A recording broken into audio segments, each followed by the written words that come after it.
can't tell if it's on time lapse or not, but it's doing whatever it's doing. Okay, now you're good saying it now. There it is. Okay. That's the other way. Sorry. Okay. So, the voltage-activated sodium channels. Voltage-activated sodium channels. What opens and closes them? Voltage. Voltage change. Okay, so voltage-activated potassium channels. What opens and closes them? Voltage. Chlorine channels. We haven't talked about voltage-activated chlorine channels because there's not. But there's another kind. What else can open a channel? Chemicals.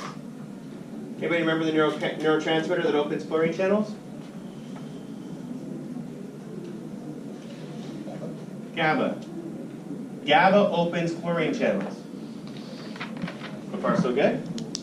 We finished, right, I drew the GABA receptor on the other side of the board over there. But how many sides does the GABA receptor have?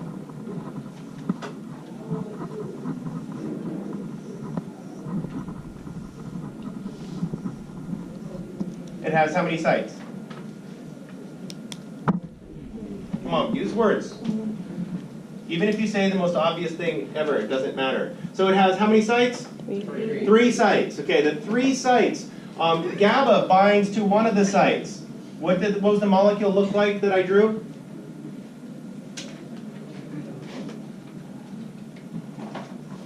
Come on.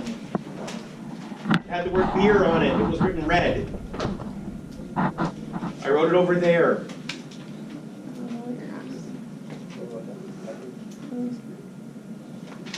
Remember? Remember the little beer can molecule? Yeah. Over there? Nothing? Prozac. Oh, Prozac was serotonin. For the. I drew it right here. See if I can still see it on the board. Yeah, alcohol.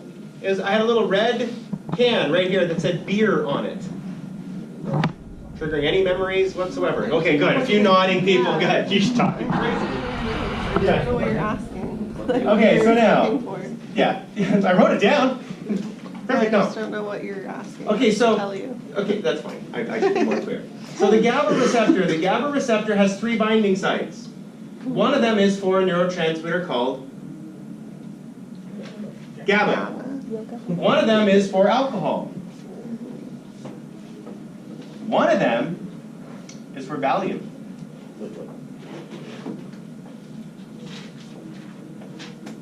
It's called phenobarbital.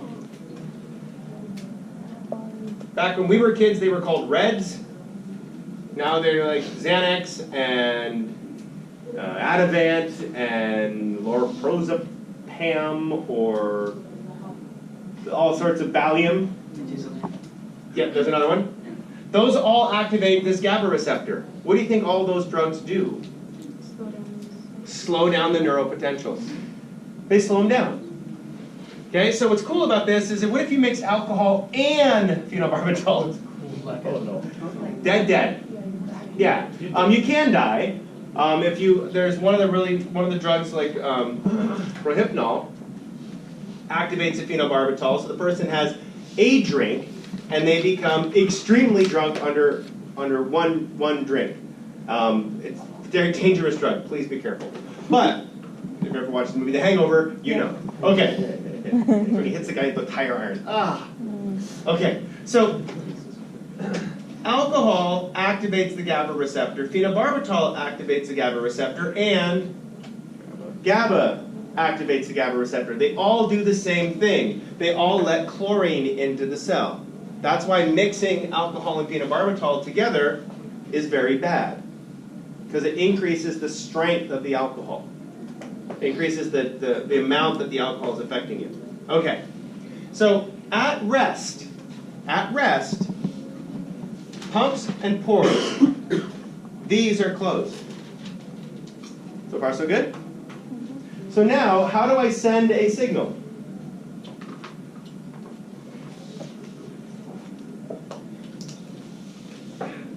How do I send a signal? How do I get this axon hillock to send a signal? Let sodium in. Okay? If I open a sodium channel, a ligand-activated sodium channel through the synapse, I let some sodium in. When the sodium comes in, the cell becomes what? More positively charged. Goes from -70 to -60. There's a point at -60 millivolts, give or take. Every single cell is slightly different. But there's a point called, what's a point called? Threshold. What just happened? See the change? What opened up? What channel? Sodium channels open. They open because at -60, the little cork can't stay in, and the pressure from the sodium pushes the cork out. The pressure from the sodium pushes the cork out, and why does sodium rush in?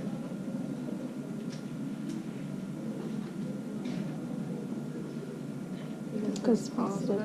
Because we keep forcing it out, and it's positive, and it's negatively charged. So it floods in. Because it's being pushed out, push, push, you blow air into a balloon, as soon as you let that valve open, what is it going to do? Okay? And so then, once it gets to +30, that cork that was there on the sodium channel, plunk, gets stuck back in. What cork pops out on the other side? Potassium channel. Chlorine channels are not involved directly in the action potential. They're involved in the influence of an action potential. We'll get there in a second. Okay, potassium channel is open. So when we let all this positive flow out, what does the cell do? Starts to go down. And then it goes below resting. Below resting. So you put the energy up, and then it lands, and it stays on the ground. The energy is actually more, so it's actually harder to pick up. Bad metaphor, but you get the idea. Why do you think? Why does it go negative? It just like happens so fast. It happens so fast it overshoots it, but it also allows the electrical signal to go away from the start. I'm going to sneeze. Take that up. Okay. Okay. So got stuck in there now. So once it goes, once the axon hillock sends an action potential, it overshoots. The sodium is going to flow away. It's going to flow down the axon. As it flows away down the axon, this part of the cell can't fire again because it's more negative. Okay, this allows the neuron to fire, rest, called the refractory period, followed by a subsequent fire. And it takes about a millisecond for the cell to reset. Every millisecond, the cell can send another action potential. Technically, every 0.8 milliseconds, but that's not important. It can send another action potential. The neurons in your eyes are constantly sending action potentials at 60 cycles per second. 60 times a second, your eyes are constantly sending electrical signals. Why would we send signals so fast? Well, seeing requires a lot of neurons firing at different times. So it's really important to have tons and tons of activation. Okay, so what happened right here?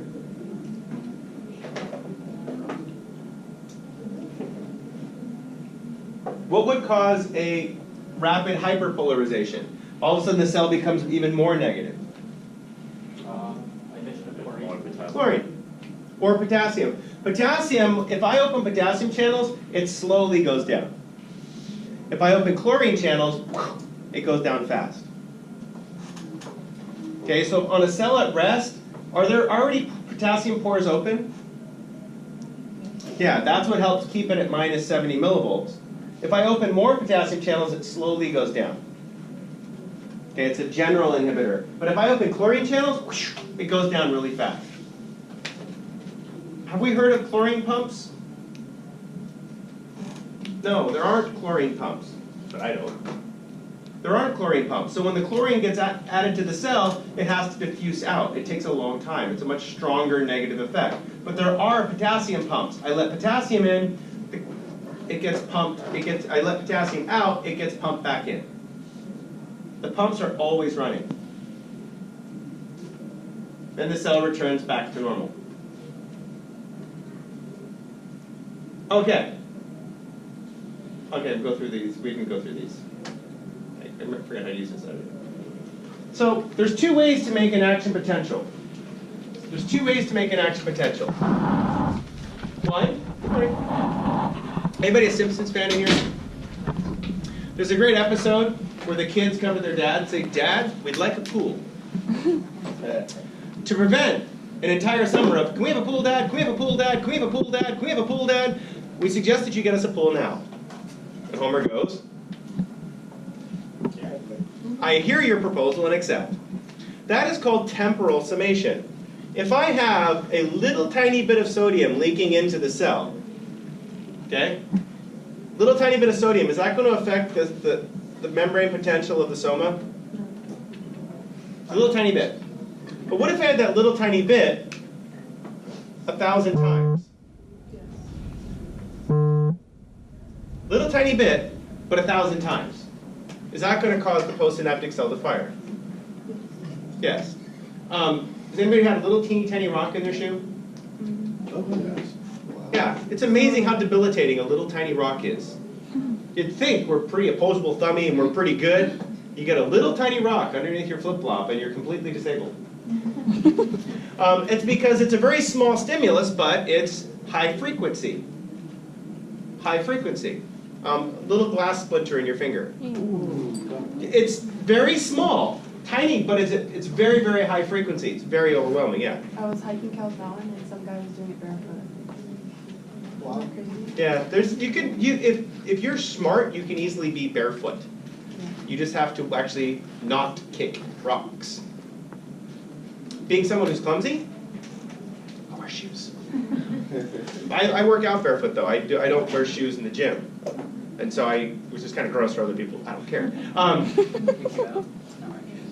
No, because it's a small gym, and he suggests we work out barefoot. And somebody goes, well, aren't you worried about dropping a weight on your foot? This shoe will really not save my foot from dropping 100 pound kettlebell.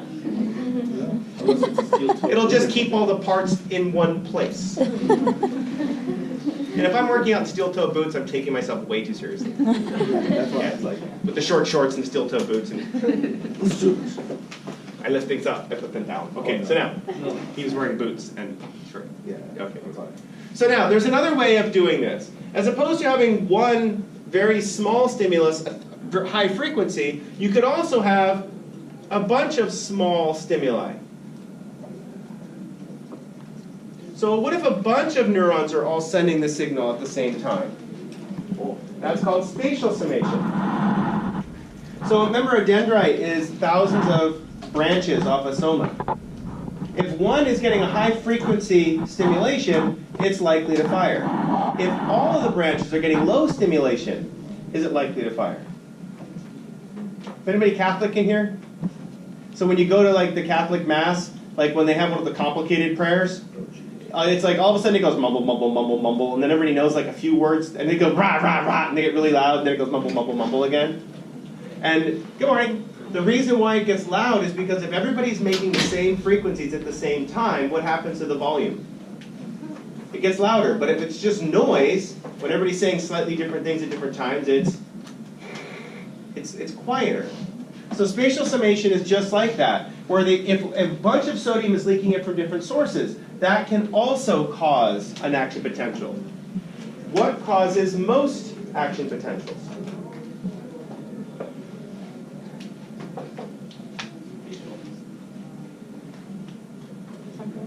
Nope.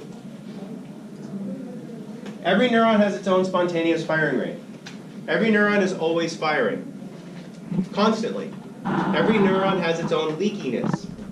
Eyeball neurons are extremely leaky. They fire constantly. High spontaneous firing rate. Why would you want a high spontaneous firing rate? To be consistent. It's not taking in more information, easier to control. Okay, Sam, can I use you for an example? Okay. Okay, so stand up for a second. So I'm going to have, Sam's going to have a high spontaneous firing rate. You're going to try to walk this way. I'm just going to try to hold you back. Okay, walk. Walk. Walk. Try to pull. Pull. Pull. Okay, there you go. Keep pulling. Keep pulling. Okay, watch what happens. As soon as I remove the restraint, what does she do? Thank you. You can sit down. She's pulling against me and I'm holding her back.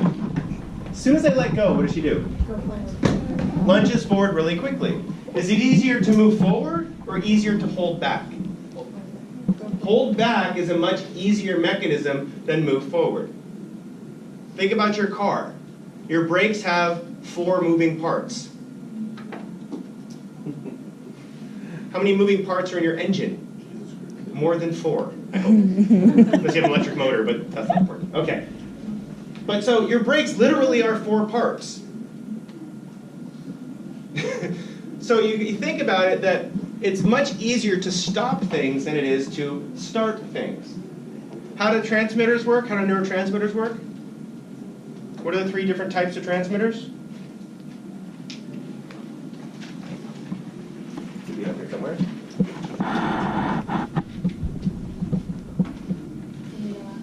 Well, no. We talked about some of these already. What does GABA do? Slows down. I'm trying to find a rag and they're all over here. So GABA lets in chlorine. So it slows down. So if I release GABA onto a neuron, it's going to slow the next neuron down. Okay, so I would be a GABA neuron and Sam would be a excitatory neuron. So I am slowing her down. I'm preventing her from going. If she has a high spontaneous firing rate, I'm going to slow her down. That's GABA. Glycine lets in potassium. That's like a subtle brake. That's like lifting your foot off the gas. Does it slow you down? A little bit. A little bit. Depends where you are. Well, if you're driving up a really big hill. Okay, but we're assuming standard temperature, pressure, flat line physics experiments. Okay, so glycine lets potassium in and is slightly inhibitory, but it's not huge, not like GABA. Glutamate lets in, we talked about that one, lets in sodium. What does that do?